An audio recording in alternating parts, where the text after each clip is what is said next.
Oi, bom dia. Então, como eu tinha prometido, eu vou contar a história de como eu virei um dublador. Antes eu tenho que começar a história pelo começo, como eu virei um ator. Na verdade, ninguém vira um ator, né? Muito.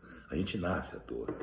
É uma coisa que a gente tem correndo na veia, uma coisa muito louca, uma coisa mais forte que a gente. Eu nasci filho de artistas. Meu pai era um ator e diretor chamado Edmundo Lopes, minha mãe uma atriz chamada Zenaide Azevedo. Depois casou com meu pai, virou Zenaide Azevedo Lopes, claro. E eu cresci vendo a dificuldade do ator, vendo o caminho que o ator tem que fazer para sobreviver dessa arte, para sobreviver de teatro, de cinema, de televisão aqui no Brasil. E, na verdade, eu não queria ser ator. Eu passei a maior parte da minha juventude não querendo ser ator, tentando fazer outras coisas. Fiz de tudo. Trabalhei na feira, fui corretor de imóveis, fui jardineiro, fui cozinheiro, fui garçom, fui dono de restaurante. Fiz um monte de coisa tentando escapar desse meu karma, né? Dessa minha sina, digamos assim. Uma cena bacana até, né? Não tenho queixa não é um lamento, muito pelo contrário. Eu acho que eu sou um cara muito sortudo no final das contas. Então, quando eu cheguei numa certa idade e me descobri ator, me descobri com as mesmas dificuldades que eu via meu pai atravessar, minha mãe, todo mundo, os colegas deles, né? Eu comecei a falar, caramba, o que eu vou fazer? Como é que eu vou viver disso?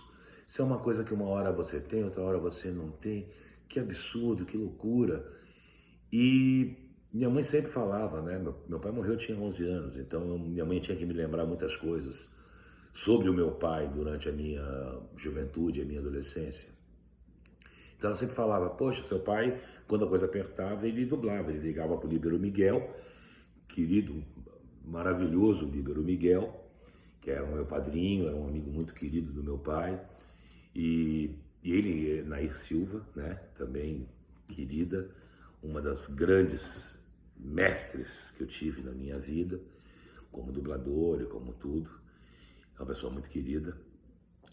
E a mamãe falava, poxa, Guilherme, vai dublar, vai procurar dublagem, fala com a Arlete Montenegro, procura o Líbero Miguel. E eu envolvido nas minhas coisas, eu demorei demais para fazer isso, para tomar uma atitude e procurar. E quando eu estava morando no Rio, antes de começar a dublar, toda essa informação na minha cabeça, teve uma festa, uma das várias festas que teve aqui em casa, aqui no Leblon, que morava eu, meu irmão, que também é ator, Roberto Lopes.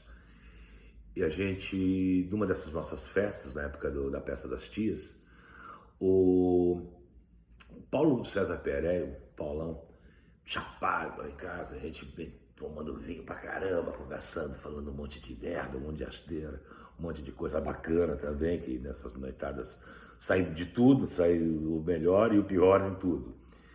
E aí eu lembro muito bem que o Pereio, pô, Guilherme, tu vai pra São Paulo e vai usar esse vozeirão aí, ganhar tua vida, se der um tremendo vozeirão, você pode fazer locução, como eu faço, dublagem, você é bom ator, porra, vai pra dublagem, que é legal demais, você vai se dar bem, vai ficar numa boa, vai deixar de ficar procurando teatro, de pedir emprego para televisão, e aquelas coisas que o ator fala mesmo, né? Assim, pô, parar de depender de fulano e de Beltrano, é basicamente isso. Então vai para São Paulo, procura o Zé Rodrigues, não sei o quê, fala que é meu amigo, que eu mandei.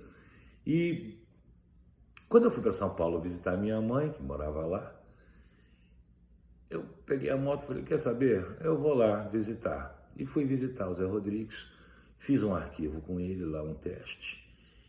E ao mesmo tempo, nessa mesma semana, eu fui na Alamo, na BKS, fui em alguns lugares procurar o pessoal da dublagem. Infelizmente, o Líbero Miguel eu não consegui achar. Eu cheguei, quando eu fui procurar a dublagem, fui procurar o Líbero na Alamo, eu descobri que ele tinha falecido há 90 dias. A Anaí Silva estava recém-viúva, né?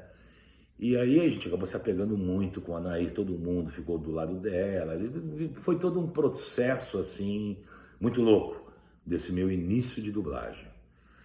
E aí eu comecei a fazer locução, comecei a fazer dublagem, fazendo vozerio, aquelas coisinhas, e aprendendo, porque é muito difícil. Eu achava que ia chegar e ia sair fazendo. E não é verdade. Você tem um longo aprendizado para você conseguir dublar alguma coisa. É muito difícil, apesar de ser maravilhosamente prazeroso. É incrível quando você começa a fazer, consegue executar uma frase bem, razoavelmente dublado, não para dublar muito bem, você fala, pô, tá do caramba, demora muito, muito tempo, né? Mas quando você consegue fazer um pouco, fazer um anel, fazer outro, fazer uma cena, você fala, nossa, que incrível, que trabalho incrível, que delícia que é dublar. E aí o que acontece? Eu fui me apaixonando pela dublagem, achando cada vez mais legal. E, na verdade, eu passei a vida inteira, quer ver? Até o 10º ano de dublagem, meu, de profissão, eu não aguentava ouvir minha voz, eu achava a minha voz horrível, eu achava a minha interpretação medonha, eu não suportava me ouvir, entendeu? Eu achava tudo de ruim, eu não via nada de bom na minha voz e em coisa nenhuma. Que é aquela coisa da crítica, né? Que na verdade, se a gente souber usar, acaba sendo uma coisa muito positiva. Quando você tem essa crítica, você não se dá por satisfeito com qualquer coisa, né? Com qualquer resultado. Você quer mais e mais e mais achar que está melhor, achar que finalmente você conseguiu fazer uma coisa bacana. E é isso, primeira parte está aqui.